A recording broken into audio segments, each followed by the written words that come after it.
Hey there, a beautiful day here in Northern California. That is Lake Mendocino. I am back home visiting family after my Mexico trip for 3 weeks, in which at the end there, then I walked across the border from Tijuana to San Diego. I made a two-part video about that experience of walking across the border, but I wanted to make a more informative video about the border crossing experience as well as getting across the border both ways. So I'm hoping that the comment section will be as informative, if not more so, than the video itself. Feel free to put your questions, answers, info, experiences, etc. down below about getting across the border from US to Mexico or vice versa. Now, just to be clear, look at this. We got some turkey vultures. There must be something dead up here. No carcass. Turkey vultures feed on dead things. Yes, there is a big fish head over there. Usually if those guys are hanging out, then they are feasting on something. And so to be clear, this video is about crossing the border legally, not about trying to sneak across or tunnel under or climb over the wall or anything like that. And so I wanted to start off with talking about how to go to Mexico as a tourist. Now, there are various factors, of course, but assuming that you are a US citizen or various other nationalities, then you can go to Mexico, no visa, for 180 days, so 6 months. You just arrive, show up, and you can enter and travel freely around the country. Now, during COVID times, Mexico has stayed open. There have been restrictions in some places at certain times, beaches closed, etc. But basically they are fully open to the best of my knowledge. Of course, this information may change in the future, depending on what happens, but things are looking good for traveling now with various countries opening up. The border crossing could be a different story.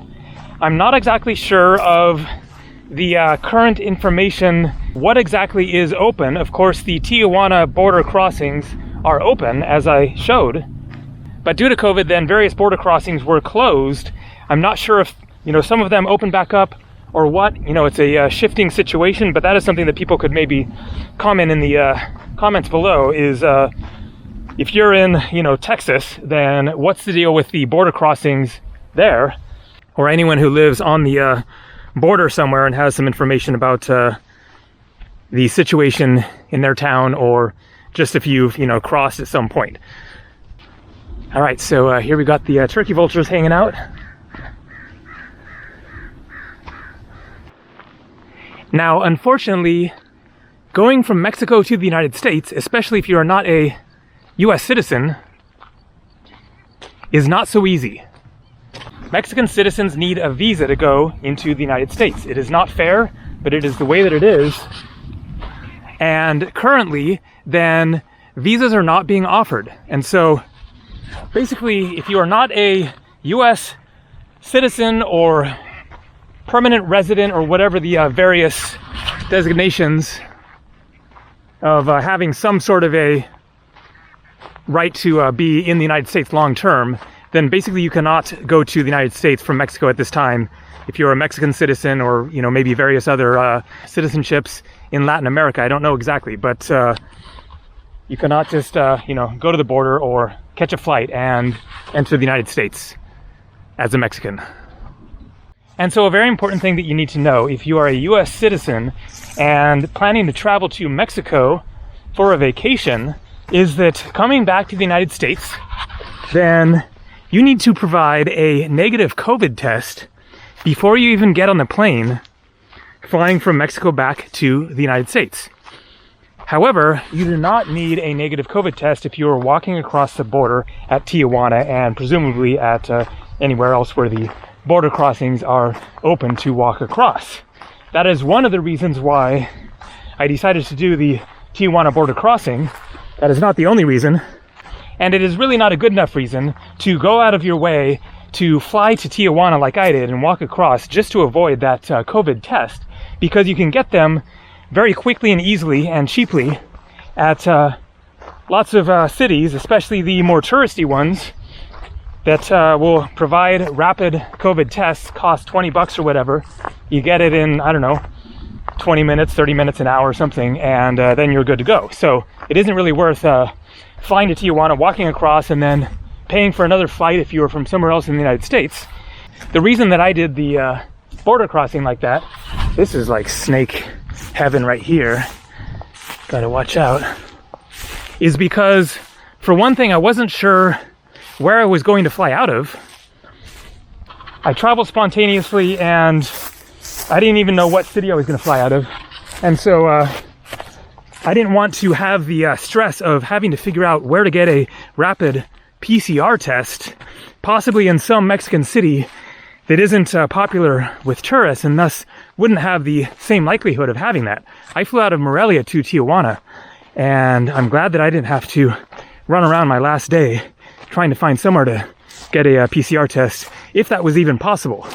The other reason that I wanted to do the Tijuana border crossing is because I'd never been to Tijuana. I was curious to do that border crossing, and I thought it would make a cool video. And so it was a series of reasons why I decided to go that way. But if it happens to work into your plans and you want to check out Tijuana, then it is something to consider to make the border crossing. Okay, this is crazy getting into total just thick grassland, so I'm going to get back there to finish up this video.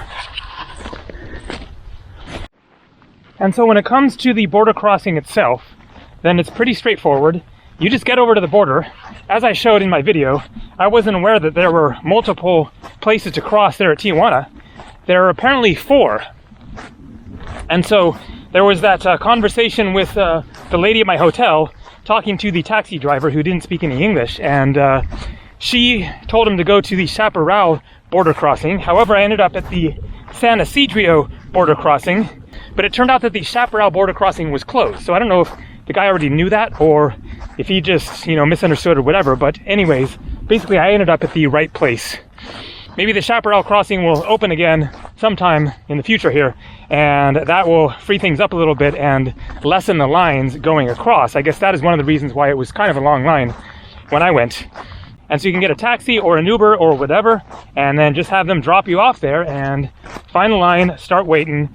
It was an hour and 20-minute experience in total, waiting in the line and then getting to the customs desks and waiting there and getting through there. The only thing that I was asked by the customs agent was, where are you going? And I just said San Diego, and he said, okay, and let me through. So very easy. However, to the best of my understanding, then that might not necessarily be the case going from the United States into Mexico, crossing over the border, because a friend of mine had said that she had to have a reason, such as a dental or medical appointment, in order to cross over. But maybe that is outdated.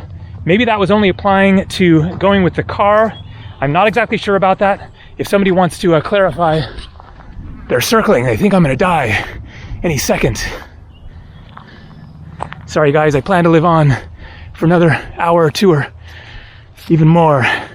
There are some bad smells in here. Maybe that is why they're circling, probably.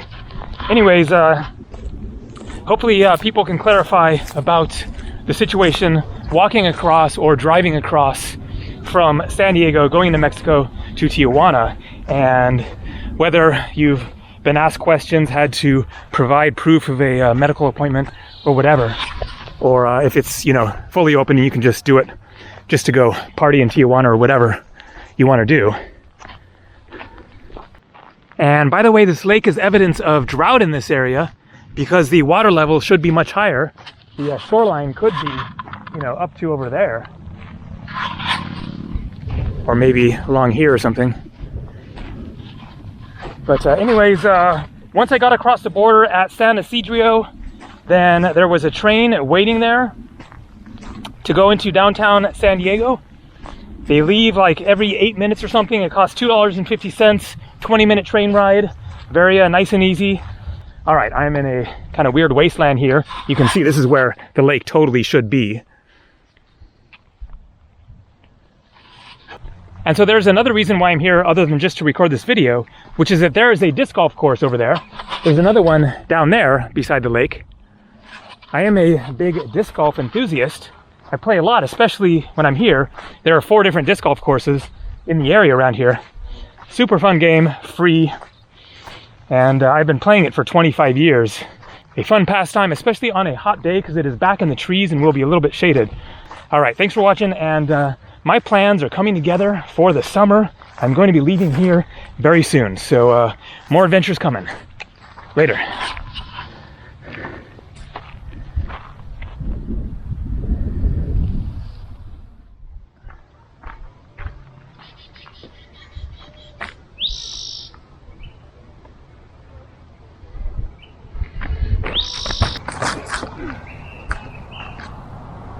So there is the tee-off point. Here's where my disc ended up. And there's the basket. All